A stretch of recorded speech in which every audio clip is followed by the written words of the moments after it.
नमस्कार मंडळी, लग्नानंतर होईलच प्रेम या मालिकेच्या पुढे येणाऱ्या भागामध्ये आपल्याला असं पाहायला मिळणार आहे की पार्थ काव्याला म्हणतो की मला तर खूपच छान वाटतंय, आपल्यातील सगळे गैरसमज दूर झाले आणि महत्त्वाचं म्हणजे काव्या नावाची निगेटिव्हिटी आपल्या आयुष्यातून कायमची गेली. तर इकडे पार्थ फोनवर बोलत असतो. त्याचवेळी तिथे रम्या आता त्याच्या मागून त्याच्या खांद्यावर हात ठेवते. त्यानंतर रम्या आता चक्क पार्थला मिठी मारते.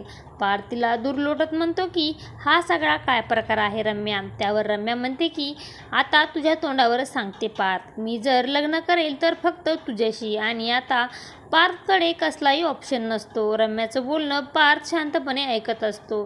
तर आता रम्याचा हा कोणता नवीन डाव आहे हे तर आपल्याला पुढे येणाऱ्या भागामध्येच कळेल.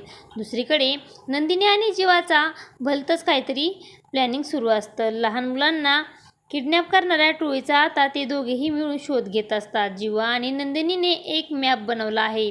त्यानुसार ते ठरवतात की पुढचं बाळ कोणत्या तर आश्रमातून चोरी होईल आणि बाळ किडनॅप होण्याअगोदरच आपण त्या ठिकाणी वेळेत पोहोचायचं, असं काही ते दोघेही ठरवत असतात. असं काही आपल्याला या भागामध्ये पाहायला मिळणार आहे. अशाच मालिकेचे नवनवीन अपडेट पाहण्यासाठी आपल्या चॅनलला लाईक करा, शेअर करा आणि सबस्क्राईब करायला विसरू नका. धन्यवाद.